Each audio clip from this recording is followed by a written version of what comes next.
Thanks for watching my video today. Let's try proving this limit. Okay, limit of zeta function. And this limit s tends to 1, s minus 1, zeta s, which is just 1.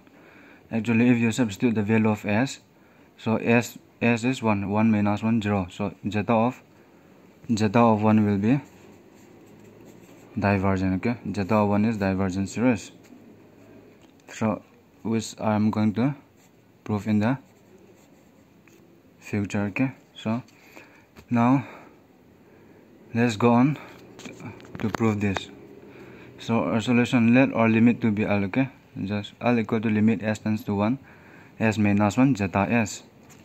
So using the Dirichlet series of zeta function, which we have proved earlier, then is zeta of s is 1 over s minus 1, the sum from n equal to 1 to infinity, n over n plus 1 to the s minus n minus s upon n to the s. So applying this here, so L equal to limit s tends to 1, s minus 1, 1 over s minus 1, right? In place of zeta, just substitute this 1 over s minus 1, sum from n equal to 1 to infinity, n over n plus 1 to the s minus n minus s upon n to the s. So these two can get cancelled. So what do we have? Limit s tends to 1, sum from n equal to 1 to infinity, n upon n plus 1 to the s minus n minus s upon n to the s. Now apply the limit here.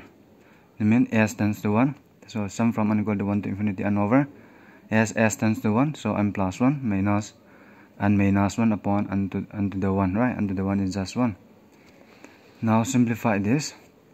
Sum from n equal to 1 to infinity, take the LCM of both denominator, so n plus 1, so it will be n square minus here is n plus 1 already here, so n plus 1, so n is left, so n, this n will be n square minus, and here n is already here, so it will be n plus 1, n minus 1, right? So which is sum from n equal to 1 to infinity, n square, this is a minus b square, a square minus b square, which is n square minus n square plus 1, right? Upon n plus 1, so these two can get cancelled. What do we leave? Sum from n equal to 1 to infinity, 1 over n plus 1. Now take the partial fraction of these two. Then is sum from n equal to 1 to infinity. The partial fraction of 1 over n plus 1 will be 1 over n minus 1 over n plus 1. So which is, now this distribute the sum on both of them, okay, which is sum from n equal to 1 to infinity, 1 over n minus sum from n equal to 1 to infinity, 1 over n plus 1. So this can be written as 1 plus, when you substitute n equal to 1, so 1 by 1 is just 1, so 1 plus sum from n equal to 2 to infinity, 1 over n minus sum from n equal to 1 to infinity, 1 over n plus 1, which is equal to, actually if you see this summation of n equal to 2 to infinity, 1 over n, if you see this, it will start from 1 by 2, 1 by 3, 1 by 4, and so on, right?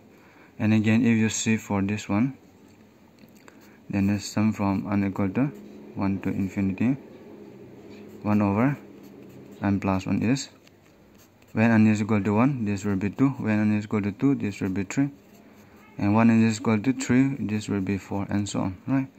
So if you see this, these two are just the same thing. Therefore 1 plus sum from n equal to 2 to infinity, 1 over n minus sum from n equal to 2 to infinity, 1 over n. Okay, these two are the same thing. So since these two are same thing and they are subtract, so get cancelled out. So what do we left? L is just 1, right? Therefore our limit is nothing but limit s tends to 1, s minus 1, zeta of s is just 1.